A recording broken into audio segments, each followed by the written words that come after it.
Welcome to back to basic channel.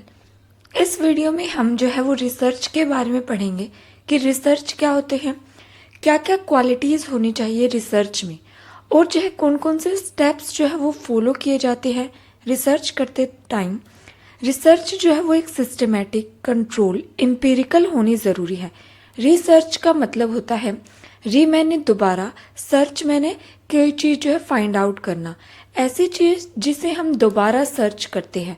जैसे कि कुछ भी हमारी पहले से स्टडी हो रखी हो, उसमें अगर कोई गैप रह जाता है तो उस पर जो है वो स्टडी की जाती है। उस गैप को फिल करने के लिए जो है वो रिसर्च की जाती है। रिसर्च जो है वो सिस्टमेटिक होनी चाहिए, कंट्रोल होनी चाहिए, एम्पिरिकल होनी चाहिए, और कुछ रूल्स को जो है वो फॉलो करना ज़रूरी होता है। रिसर्च करते टाइम रिसर्चर जो है वो कुछ रूल्स को जो है वो फॉलो करता है, जिसमें से पहला रूल है सिस्टमेटिक। रिसर्च जो है वो सिस्टमेटिक होनी चाहिए, स्ट्रक्चर्ड होनी चाहिए। उसके कुछ रूल्स होते हैं जिसे फॉलो किया जाता है, स्ट्रक्चर्ड होनी चाहिए। एक स्ट्रक्चर को जो है वो फॉलो किया जाता है रिसर्च में, सिस्टमेटिक स्ट्रक्चर जो है वो होता है। सेकंड है रिसर्च में वैलिडिटी होनी चाहिए और रिलायबिलिटी होनी चाहिए। वैलिडिटी का मतलब है कि जो वो जिस चीज़ के लिए वो बनाई गई है उसे ही मेज़र करे, किसी और वेरिएबल को मेज़र ना करे, तो उसे जो है वो वैलिडिटी कहते हैं। और रिलायबिलिटी का मतलब होता है कि जो रिज़ल्ट जो है एक बार परफॉर्म करने पर आए हैं, दोबारा अगर हम वही जो है रिसर्च करते हैं, वही चाहे वो कोई भी उसे परफॉर्म करे, सेम रिज़ल्ट आने चाहिए, उसे जो है वो रिलायबिलिटी कहते हैं।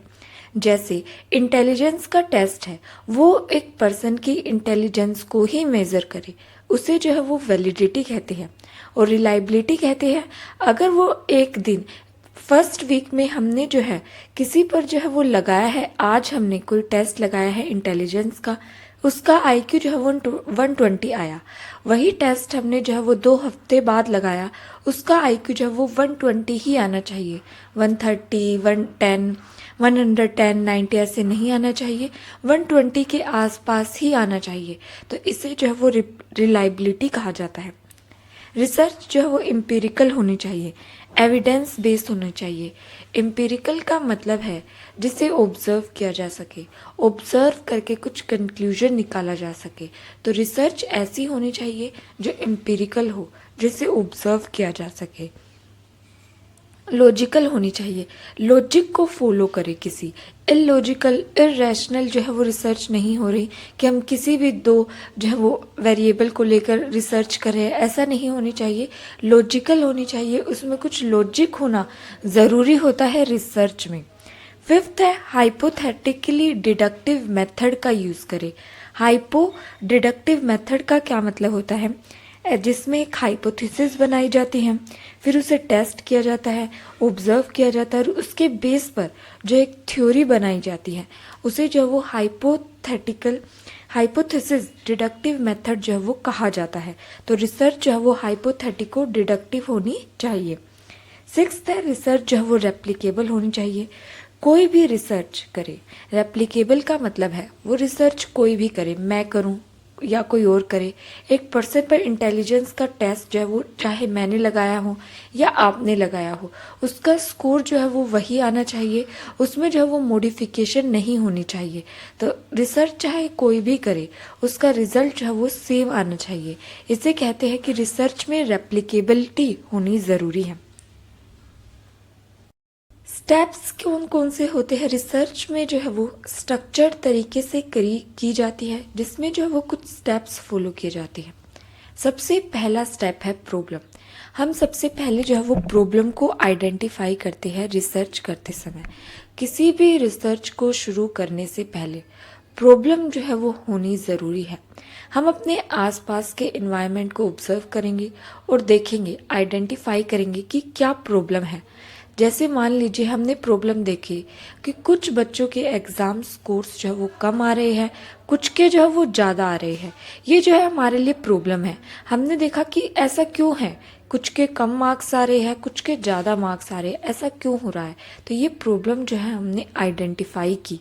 उसके बाद क्या होगा, प्रॉब्लम आइडेंटिफिकेशन के बाद रिव्यू ऑफ लिटरेचर जो हमारा सेकेंड स्टेप है। इस स्टेप में क्या होगा, रिव्यू ऑफ लिटरेचर में, इसमें जो है जो भी पास्ट में उससे रिलेटेड स्टडी की गई है, जो भी स्टडी की गई है कि क्यों कौन कौन से फैक्टर्स हैं जिनकी वजह से जो है वो मार्क्स कम आते हैं, उन सभी लिटरेचर को रिव्यू किया जाएगा, पढ़ा जाएगा। प्राइमरी डाटा, सेकेंडरी डाटा, उन सभी को जो है वो पढ़ा जाएगा। जो भी गैप्स दिखेंगे स्टडी में, उन्हें जो है वो ऑब्जर्व किया जाएगा।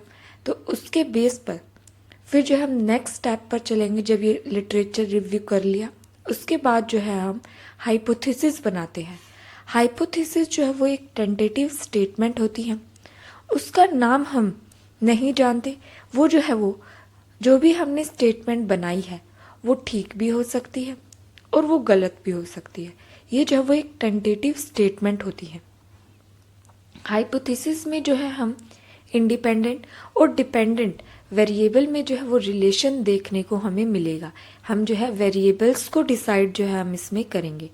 जैसे कि हमने जो है अपनी हाइपोथेसिस बनाई, हमने ये हाइपोथेसिस बनाई कि जो है वो स्ट्रेस होने की वजह से जो है वो एग्ज़ाम के स्कोर कम आ रहे हैं। तो स्ट्रेस जो है हमारा इंडिपेंडेंट वेरिएबल है और जो है एग्ज़ाम स्कोर हमारा डिपेंडेंट वेरिएबल है। इस तरह की जो है हमने हाइपोथेसिस फॉर्म की। हाइपोथेसिस के जो है वो बहुत से टाइप होते हैं। नल हाइपोथेसिस होती है, अल्टरनेटिव हाइपोथेसिस होती है, directional, non directional, one tail, two tail hypothesis जो है वो होती है। इन्हें जो है हम आगे ब्रीफ में स्टडी करेंगे कि कितने तरह की जो है वो हाइपोथेसिस होती है। इसमें बस इतना ही कि जो है हम थर्ड स्टेप में हाइपोथेसिस बनाते हैं, एक स्टेटमेंट बनाते हैं जिसमें हम अपने वेरिएबल्स को डिसाइड करते हैं। हमने जो है वेरिएबल डिसाइड किया कि स्ट्रेस या डिप्रेशन की वजह से एग्ज़ाम में कुछ लोगों के जो है वो स्कोर, एग्ज़ाम की क्या इफेक्ट पड़ रहा है एग्ज़ाम स्कोर पर। तो इस तरह की जो है हमने हाइपोथेसिस बनाई है। नेक्स्ट स्टेप है हमारा रिसर्च डिज़ाइन। इसमें क्या होता है, हम जो है एक ऑपरेशनल डेफिनेशन सबसे पहले बनाते हैं। ऑपरेशनल डेफिनेशन में होता है कि हम किस तरह से मेजर करेंगे इंडिपेंडेंट वेरिएबल को और डिपेंडेंट वेरिएबल को। वो सारी जो है हम वर्किंग जो है वो डिफाइन करेंगे। ये जो है एक तरह की वर्किंग डेफिनेशन होती है कि इसमें जो है मेनली ये बताया जाता है कि किस किस चीज़ का हम यूज़ करेंगे अपनी जो है वो बनाने के लिए, अपनी हाइपोथेसिस को टेस्ट करने के लिए। जैसे देखिए, हम इसमें इंडिपेंडेंट वेरिएबल डिसाइड करेंगे। हमारा इंडिपेंडेंट वेरिएबल है स्ट्रेस, डिपेंडेंट वेरिएबल है एग्ज़ाम स्कोर। तो हमने सबसे पहले अपने वेरिएबल डिसाइड किए। अब ऑपरेशनल डेफिनेशन में आता है कि हम किस तरह से मेजर करेंगे। आईवी को डिफाइन करेंगे, कौन सी टेक्निक का यूज़ करके हम जो है वो इंडिपेंडेंट वेरिएबल को जो है वो मेजर करेंगे। जैसे कि हमने एक ग्रुप बना लिया जिसमें कंट्रोल ग्रुप रखा और एक ग्रुप में जो है वो एक्सपेरिमेंटल ग्रुप रखा। एक जो है कंट्रोल ग्रुप में ऐसे पार्टिसिपेंट लिए, दो ग्रुप लिए जिसमें एक ग्रुप में जो है ऐसे लोग रखे जिनकी लाइफ में बहुत स्ट्रेस था और सेकंड ग्रुप में हमने ऐसे रखे जिसमें की लाइफ में जो है वो कम स्ट्रेस था। तो इस तरह से हमने दो ग्रुप जो है वो बना लिए। और जो है डिपेंडेंट वेरिएबल को हम कैसे मेज़र करेंगे एग्ज़ाम स्कोर को, जब भी जो है हम उनका टेस्ट लेंगे, कौन सा हम टेस्ट लेंगे। तो ये सारी चीज़ें जो है वो ऑपरेशनल डेफिनेशन में डिफ़ाइन की जाती है कि हम इंडिपेंडेंट वेरिएबल को कैसे मेज़र करेंगे, डिपेंडेंट वेरिएबल को कैसे मेज़र करेंगे। तो ये सारी चीज़ें जो वो ऑपरेशनल डेफिनेशन में किस किस तरह का प्रोसीजर जो है हम फॉलो करने वाले हैं, ये सारी चीज़ें जो हम बताते हैं ऑपरेशनल डेफिनेशन में कि जो है कौन सा हम टेस्ट यूज़ करेंगे। उसके बाद जो है एग्ज़ाम स्कोर को मेज़र करने के लिए, स्ट्रेस को मेज़र करने के लिए कैसे कैसे है जो है हम ग्रुप को डिवाइड करेंगे। सारी चीज़ें जो है वो बताई जाती है ऑपरेशनल डेफिनेशन में। जो ओवरव्यू होती है हम किस तरह से जो अपनी वर्क करने वाले हैं अपने आने वाली रिसर्च में। तो इस तरह से रिसर्च डिज़ाइन में सबसे पहले जो है वो रिसर्च डिज़ाइन ही आता है। उसके बाद जो है वो मेथड, कौन सा हम मेथड जो है वो यूज़ करने वाले हैं अपनी रिसर्च में। हम जो है वो एक्सपेरिमेंटल मेथड यूज़ करेंगे डाटा कलेक्ट करने के लिए, या क्वांटिटेटिव डाटा का यूज़ करेंगे, केस स्टडी यूज़ करेंगे, इंटरव्यू मेथड यूज़ करेंगे। कौन सा मेथड जो है हम यूज़ करेंगे वो जो है वो रिसर्च डिज़ाइन में जो है वो बताना पड़ता है किस तरह का हम मेथड, सैम्पलिंग कैसे यूज़ करेंगे, डाटा को कैसे कलेक्ट करेंगे, टूल्स कौन कौन से यूज़ किए करेंगे, हमने क्वेश्चनियर कौन सा लिया, पेन, पेंसिल, पेपर, क्या क्या जो है हमने यूज़ किया है, वो सारी चीज़ें जो है वो रिसर्च डिज़ाइन में बताई जाएगी। ऑपरेशनल डेफिनेशन में सिर्फ ये बताया जाता है कि हम किस तरह से आईवी को मेजर करने वाले हैं, किस तरह से जो है वो डिपेंडेंट वेरिएबल को मेजर करने वाले हैं। तो दो चीज़ें जो है वो बताई जाती है रिसर्च डिज़ाइन में। सबसे पहले ऑपरेशनल डेफिनेशन, जिसे वर्किंग डेफिनेशन भी कहते हैं, और सेकंड जो है वो मेथड्स बताया जाता है कि कौन कौन सा जो है वो मेथड्स हम यूज़ करने वाले हैं। उसके बाद नेक्स्ट स्टेप है प्रोसीजर, कि हम कौन कौन से प्रोसीजर पहले क्या करेंगे, दोबारा क्या करेंगे, पहले इस ग्रुप पर टेस्ट करेंगे, इस ग्रुप पर। तो सारा प्रोसीजर जो भी हम एक्सपेरिमेंट करते समय करते हैं वो सारा प्रोसीजर जो है वो हम बताते हैं 6 स्टेप में। उसके बाद जो है वो रिज़ल्ट बताएंगे कि क्या रिज़ल्ट आया है हमारी उस स्टडी का।